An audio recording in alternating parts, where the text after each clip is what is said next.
ఈరోజు తీహార్ జైల్లో మా నాయకురాలు తెలంగాణ ఉద్యమంలో కీలక పాత్ర వహించిన కల్వకుంట్ల కవిత గారిని కలవడం జరిగింది. వారు చాలా ధైర్యంగా ఉన్నారు. ఈ రోజు కాకపోయినా రేపైనా తన ఇన్నోసెన్స్, తన నిర్దోషిత్వాన్ని నిరూపించుకుంటాననే ధీమాతో ఉన్నారు. చాలా నిజంగా మాకు కొత్త ధైర్యాన్ని వారు నింపడం జరిగింది. మరి ఈ మొత్తం కేసు చూస్తే 2022 నుండి 2024 వరకు జరిగిన ఈ కేసు పరిశోధన చూస్తే అసలు పూర్తిగా రాజకీయ దురుద్దేశంతోనే ఈ కేసు పెట్టినట్టుగా మనకు క్లియర్ గా అనిపిస్తా ఉన్నది. నిజానికి ఈ కల్వకుంట్ల కవిత గారి ఈ కేసు ఏదైతే ఉందో, మొదట వారిని విట్నెస్ అన్నారు, దాని తర్వాత మరి సస్పెక్ట్ అన్నారు, దాని తర్వాత ఇప్పుడు అరెస్ట్ చేసి నిందితురాలుగా చేర్చడం జరిగింది. మరి వారి లాయర్కు నోటీస్ ఇవ్వకుండానే సిబిఐ వాళ్ళు కూడా జైల్లోకి పోయి మరి ఈడీ కేసులో అరెస్ట్ అయిన కవిత గారిని సిబిఐ వాళ్ళు లాయర్కు నోటీస్ ఇవ్వకుండానే జైల్లోనే అరెస్ట్ చేసిందంటే ఎంత ఘోరంగా ఉందో మీరు ఒకసారి ఆలోచించండి. మరి వారి కోర్టు, మరి రోజ్ అవెన్యూ కోర్టులో వారి కేసు విచారణ జరుగుతుండగానే బెయిల్ మీద మరి వాదోపవాదాలు జరుగుతుండగానే రాత్రికి రాత్రి మరి ఆ జడ్జిను మార్చడం జరిగిందంటే మీరు ఒకసారి చూడండి ఏ విధంగా వారిని వేధించాలని చూస్తున్నారు. పూర్తిగా రాజకీయ కక్షతోనే చేసింది. నిజానికి Delhi liquor policy, Delhi government లో వాళ్లకు ఎక్కువ ఆదాయం రావడం కోసం మరి ఢిల్లీ గవర్నమెంట్ ఒక పాలసీ తీసుకున్నది. ఈ దేశంలో ఏ రాష్ట్ర ప్రభుత్వమైనా కేంద్ర ప్రభుత్వమైనా వాళ్ళ ఆదాయం పెంచుకోవడం కోసం రకరకాల పాలసీలు చేసుకుని ఆ పాలసీల ఇంప్లిమెంటేషన్ లో పాల్గొన్న ప్రతి వ్యక్తి నేరస్తుడైతే మరి కేంద్ర ప్రభుత్వం కూడా నేరస్తుడు అవుతుంది కదా. కేంద్ర ప్రభుత్వం మొన్ననే రైతుల నల్ల చట్టాలు తీసుకొచ్చిండు. సాక్షాత్తు దేశ ప్రధానమంత్రి నరేంద్ర మోడీ గారే ఈ నల్ల చట్టాలు తీసుకొచ్చిండు. మరి తీసుకొచ్చి మళ్ళీ ఒక 6 నెలల తర్వాత మళ్ళీ వాటిని విత్డ్రా చేసిండు. మరి ఇప్పుడు నరేంద్ర మోడీ గారు ఎవరి ప్రయోజనాల కోసం ఆ కేసు తీసుకొచ్చిండ్రు? మరి నరేంద్ర మోడీ గారిని కూడా అరెస్ట్ చేయాలి కదా. మరి దీని గురించి ఎప్పుడన్నా ఆలోచించిండ్రా? ఆలోచించలేదు. అంటే ప్రధానంగా ఈ ఈడీలో సెక్షన్ 50 ఉందని చెప్పేసి, ఈ సెక్షన్ 50లో మరి burden of proof lies on the accused. అంటే ఈ బర్డెన్ ఆఫ్ ప్రూఫ్ అంటే ఈ తన నేర నిర్దోషిత్వాన్ని నిరూపించుకోవడం అనేది నిందితురాలి మీదనే ఉంటది. కాబట్టి అంతవరకు వాళ్ళని జైల్లో పెట్టొచ్చన్న ఒక చిన్న ప్రొవిజన్ ఒక సుప్రీం హైకోర్టు జడ్జిమెంట్ ను తీసుకొని దాన్ని అడ్డంగా పెట్టుకుని రాజకీయ ప్రత్యర్థులందరినీ కూడా మరి వాళ్ళ గొంతు నొక్కే ప్రయత్నం ఇలా బీజేపీ ప్రభుత్వం చేస్తున్నది. నిజానికి ఇది చాలా హాస్యాస్పదంగా ఉన్నది. కల్వకుంట్ల కవిత గారి మీద ఈ కేసు పెట్టడం, మిగతా వాళ్ళ మీద పెట్టడం. నిజానికి ఇందులో ఈ క్రైమ్ లో ఎక్కడా డబ్బు దొరకలేదు. నిజానికి PMLA, prevention of money laundering act అనేది కేవలం టెర్రరిస్టులు ఫైనాన్సింగ్, డ్రగ్ ట్రాఫికింగ్, వీటిలో ఏదైతే విదేశాల నుంచి డబ్బు ఈ దేశానికి వస్తుందో, వచ్చి ఈ దేశ అంతర్గత భద్రతకు ప్రమాదం ఉందో అలాంటి కేసుల్లోనే ఈ పిఎంఎల్ఏ వస్తుంది.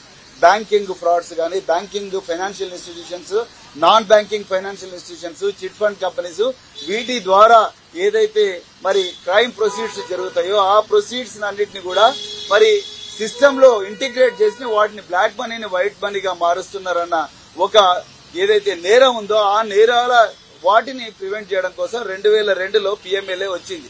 మరి ఇక్కడ కల్వకుంట్ల కవిత గారు ఆమె దగ్గర ఏం డబ్బులు దొరికినాయి, మరి ఆమె ఎవరికి డబ్బులు ఇచ్చింది, ఆ డబ్బులు ఎక్కడ సీజ్ చేసిండ్రు, ఎవరి సమక్షంలో సీజ్ చేసిండ్రు, ఎక్కడ పోయినాయి ఆ డబ్బులు, దాని మీద ఇంతవరకు ఒక్క దగ్గర కూడా ఒక్క పైసా కూడా సీజ్ కాలే. మరి సీజ్ కానప్పుడు పిఎంఎల్ఏ ఎట్లా అప్లై అవుతుంది? ఎక్కడ మనీ సిస్టమ్ లోకి వచ్చింది? మూడు ఫేజెస్ ఉంటాయి. ఒకటేమో ప్లేస్మెంట్, రెండవదేమో ఇంటిగ్రేషన్, రెండవదేమో లేయరింగ్, మూడవది ఇంటిగ్రేషన్. ప్లేస్మెంట్ లేదు, లేయరింగ్ లేదు, ఇంటిగ్రేషన్ లేదు. ఈ 3 లేనప్పుడు అసలు పిఎంఎల్ఏ ఎట్లా అప్లై అవుతుంది? మరి ఈడీ వాళ్ళకే తెలవాలి. ఏ విధంగా సిబిఐ దీంట్లో అఫెన్స్ బుక్ చేస్తుంది? మరి section 7 of prevention of corruption act అన్నారు. మరి కల్వకుంట్ల కవిత గారు ఎమ్మెల్సీగా నాకు ఈ పని చేస్తే ఏదైనా కామన్ సెన్స్ ఉండేవాడు ఎవడైనా ఇన్వెస్టిగేటింగ్ ఆఫీసర్ ఫస్ట్ చూసేది ఒక పబ్లిక్ సర్వెంట్ నేరం చేసేటప్పుడు ఒక పని చేయాలనుకుంటే దానికి కొంత డబ్బు డిమాండ్ చేస్తారు. ఒక రేషన్ కార్డు ఇవ్వాలనుకుంటే ఆ రేషన్ కార్డు నీకు ఇవ్వాలనుకుంటే నువ్వు నాకు ఇంత మనీ ఇవ్వని డిమాండ్ చేస్తారు. ఇక్కడ ఒక పని, ఒక అవసరం లేదు, రెండోది ఒక డిమాండ్ లేదు, ఒక లంచం డిమాండ్ చేసినట్టుగా లేదు. మరి ప్రివెన్షన్ ఆఫ్ కరప్షన్ యాక్ట్ ఎట్లొస్తుంది? ఇందులో కేవలం బలవంతంగా బ్రూటల్ గా కేంద్ర ప్రభుత్వం తన ఆధీనంలో ఉన్నది, అన్ని రాజ్యాంగ వ్యవస్థలు నా కంట్రోల్లో ఉన్నాయని నరేంద్ర మోడీ గారు ప్రతిపక్ష పార్టీలన్నీ గొంతు నొక్కడం కోసం దౌర్జన్యంగా PMLA prevention of corruption act ఇందులో యాడ్ చేసిండ్రు. నిజానికి ఇందులో ఎక్కడ కూడా టెర్రరిస్ట్ ఫైనాన్సింగ్ లేదు, లేకపోతే narcotics drugs and prevention of corruption, prevention of psychotropic substances act లేదు. అదేవిధంగా ఏ స్పెషల్ యాక్ట్ కూడా దీంట్లోకి రాదు. రానప్పుడు వీళ్ళ దగ్గర ఒక పైసా దొరకలేదు, కేవలం అప్రూవర్స్, ఐ రిపీట్, అప్రూవర్స్ ఇచ్చిన స్టేట్మెంట్ తోని కో అక్యూజ్డ్ అనే వ్యక్తుల దగ్గర నుంచి బలవంతంగా తీసుకున్న స్టేట్మెంట్లతోనే మరి ఈ రోజు ఇది వస్తుంది. ఈ రోజు ఆమెను అక్యూజ్ చేసిండ్రు. నిజానికి జైల్లో కవిత గారు మాకు స్పష్టంగా చెప్పండి, మా మీద ప్రెజర్ ఉన్నది, వాళ్ళ పేర్లు చెప్పండి, వీళ్ళ పేర్లు చెప్పండి, వాళ్ళ పేర్లు చెప్పండి, వీళ్ళ పేర్లు చెప్పండి, ప్రెజర్ పెడుతున్నారు కేంద్ర ప్రభుత్వం, ఈ కేంద్ర దర్యాప్తు సంస్థలు మా మీద ప్రెజర్ పెడుతున్నారని చెప్పేసి మరి కల్వకుంట్ల కవిత గారు చాలా స్పష్టంగా చెప్పడం జరిగింది. నిజానికి ఈడీ ఎంత ఏకపక్షంగా దౌర్జన్యంగా వ్యవహరిస్తుందంటే మీరు చూడండి. హేమంత్ బిశ్వా శర్మ అస్సాం చీఫ్ మినిస్టర్, ఆయన మీద 100 కోట్ల స్కామ్ ఉన్నది, దాని మీద ఇంతవరకు ఆయన జైలుకు పోలేదు. అదేవిధంగా అజిత్ పవార్, ఆయన మీద కూడా మహారాష్ట్ర కోఆపరేటివ్ బ్యాంక్ స్కామ్ ఉన్నది. ఏదైతే ఎకనామిక్ అఫెన్సెస్ వింగ్ మహారాష్ట్రలో కేసు క్లోజ్ చేస్తే మళ్లీ ఈడీ తీసుకొచ్చి దాన్ని ఓపెన్ చేసి మళ్లీ ఆయన మాట వినకపోతే, మాట వింటేనే ఆయన బీజేపీలో జాయిన్ అయిన వెంటనే మళ్లీ కేసు క్లోజ్ చేసిండ్రు. జగన్ భుజ్బల్ అదే విధంగా closure report, Praful Patel closure report. అంటే ఈడీ సెలెక్టివ్ గా తన బీజేపీలకు ఎవరైతే వస్తారో వాళ్ళందరి మీద కూడా సైలెంట్ గా ఉండడం, బీజేపీలకు ఎవరైతే రారో, అడుగులకు ఎవరైతే మడుగులు వస్తారో, వీళ్ళెవ్వరు కూడా వాళ్ళ మాట వినరో వాళ్ళందరి మీద కూడా మరి కేసులు అక్రమంగా పెట్టి జైల్లో పంపిస్తున్నారు. ఏ మీడియా కూడా దీన్ని ప్రశ్నించే పరిస్థితి లేదు. కోర్టులను కూడా భయపెట్టిస్తున్నారు ఇవాళ బీజేపీ ప్రభుత్వం. That's why we have met Ms. Kalvakuntla Kavita Garu today, and then she is very strong, and she has been sharing with us that there is a lot of pressure from the investigating agencies to reveal, to add the names of other politicians who are not towing the line of BJP, which is absolutely illegal, unconstitutional and immoral. In fact, she appealed to the court to release her on bail, to grant her bail on the grounds that she is a mother, she is innocent, and the ruling establishment is taking revenge on her, a political vendetta. So this is a case of absolute political vendetta. So that's why we are condemning this totally. And then there is a wrong application of law. The central government, that is BJP government, is using ED and CBI to silence the political opponents by wrong application of the law. There is no placement of ill-gotten money in this. There is no layering of the money in this, and there is no integration of the crime proceeds. First of all, there is no crime at all. This is a case of excise policy of the Delhi government. How can it be a crime? The Delhi government wanted to improve its finances, and then for that it laid out a policy, and then they wanted to implement the policy, and then after that they withdrew the policy. Like that, governments implement the policy and withdraw the policy, and then where is the question of crime here? And where are the crime proceeds? Did anyone seize the crime proceeds? And where did the crime proceeds come from? So the PMLA, the Prevention of Money Laundering Act, has been implemented in this country in 2002 by the then NDA government only to prevent the terrorist financing and the drug trafficking and all other crimes which are scheduled under which are defined under special and other acts. But where is the crime proceed? And then similarly in Kalvakuntla Kavita's case, the government, the CBI has invoked the provision of Section 7 of Prevention of Corruption Act. I want to know from the CBI, the Kalvakuntla Kavita being a public servant, that is MLC, what is that she has demanded and what was the work she was supposed to do? There is no definition at all. How did you invoke Section 7 of Prevention of Corruption Act, and what is the ground for invoking the Section 7 of Prevention of Corruption Act? Absolutely there is no ground. This is only to silence all other political parties which are not towing the line of Bharatiya Janata Party. Not just Kalvakuntla Kavita ji, Hemant Soren has been punished like that, Manish Sisodia has been punished like that, Arvind Kejriwal has been punished like that. So then when Arvind Kejriwal is granted bail, then why not Kalvakuntla Kavita? Then why ED is opposing the bail of Kalvakuntla Kavita? Why ED is opposing the bail of Hemant Soren?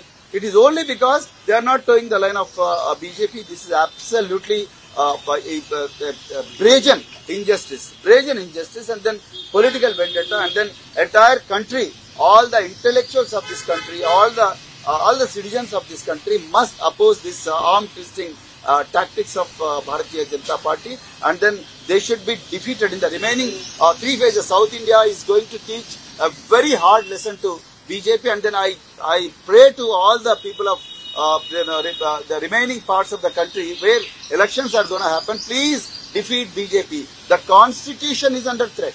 The Indian constitution is under threat. All the constitutional bodies, be it judiciary, be it executive, be it the investigating agencies which were established under Delhi Special Police Establishment Act, that is CBI, ED, and all other investigating agencies have become the tools in the hands of BJP to silence the political opponents. So the entire very constitution is under threat. So I pray to the people of India, where elections are going to happen, to defeat the BJP hands down.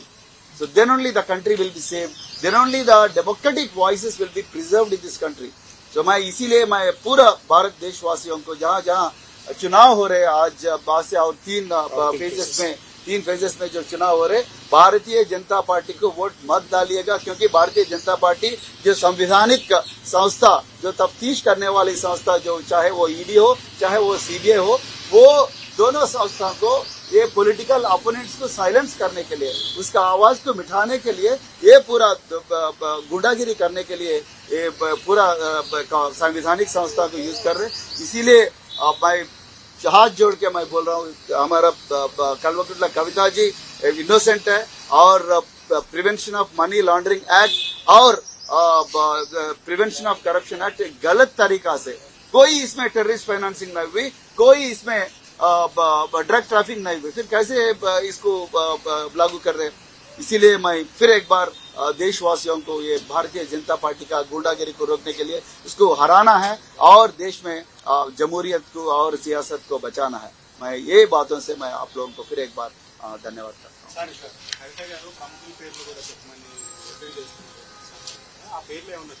చెప్పలేదండి, కానీ ఒత్తిడి అయితే బాగా చేస్తున్నారు, investigative చేసి బాగా ఒత్తిడి చేస్తున్నారు. సో అది కరెక్ట్ కాదు. అంటే బేసిక్ గా ఇప్పుడు కో అక్యూజ్డ్ దగ్గర నుంచి స్టేట్మెంట్లు తీసుకుంటున్నారు, అదే విధంగా అప్రూవర్స్ దగ్గర నుంచి స్టేట్మెంట్లు తీసుకుంటున్నారు. అప్రూవర్స్ దగ్గర నుంచి అప్రూవర్ అయిన వాళ్ళను బయటికి తీసుకొచ్చి వాళ్ళతోని ఎలక్టరల్ బాండ్స్ రూపంలో 55 కోట్ల 60 కోట్ల రూపాయలు తీసుకుంటున్నారు. అదే విధంగా వాళ్ళు వేరే పార్టీలో ఎంపీలుగా కూడా ఇప్పుడు పోటీ చేస్తున్నారు. సో వాళ్ళు అంటే ఇదంతా కూడా అందరికీ, దేశంలో అందరి కళ్ళ ముందర కనిపిస్తున్న గేమ్. మీరు మా మాట వింటే వినండి, లేకపోతే మాత్రం మిమ్మల్ని లోపల పెడతామనేది చాలా క్లియర్ గా. ఎంత దౌర్జన్యం అంటే అసలు దీంట్లో పిఎంఎల్ఏ రాదండి. అదే విధంగా prevention of corruption act, corruption లో fundamental definition is there should be a work which is suppose to be done by a public servant, and there should be demand from the public servant to do that work. ఇక్కడ ఏం demand చేశారు ఆమె? అసలు ఏం work చేయాలి? దీంట్లో అసలు అసందర్భంగా అసంబద్ధంగా prevention of corruption act అనేది ఇందులో ఇంప్లిమెంట్ చేసిండ్రు. అదే విధంగా మరి వాళ్ళు తెలివిగా చూడండి, పిఎంఎల్ఏ కిందికి ఈమె రాదని చెప్పేసి సిబిఐ వాళ్ళతో పీసీ యాక్ట్ పెట్టించి, మరి సిబిఐలో మళ్ళీ బెయిల్ ఈజీగా వస్తుందని చెప్పేసి కావాలని ఇందులో మనీలా పిఎంఎల్ఏ ఇన్వోక్ చేసిండ్రు. పిఎంఎల్ఏ ఎందుకు ఇన్వోక్ చేసిండ్రు? ఎందుకంటే పిఎంఎల్ఏ షెడ్యూల్ ఏ ఆఫెన్సెస్ లో ప్రివెన్షన్ ఆఫ్ కరప్షన్ యాక్ట్ ఉంది కాబట్టి ప్రివెన్షన్ ఆఫ్ కరప్షన్ యాక్ట్ పెట్టేసి ఆమె ఏదో డిమాండ్ చేసిందని చెప్పేసి, ఎక్కడుంది డిమాండ్? చూపించండి. మరి ఇంతవరకు మీరు ఇన్ని ఛార్జ్ షీట్లు వేశారు కదా, ఎక్కడుంది?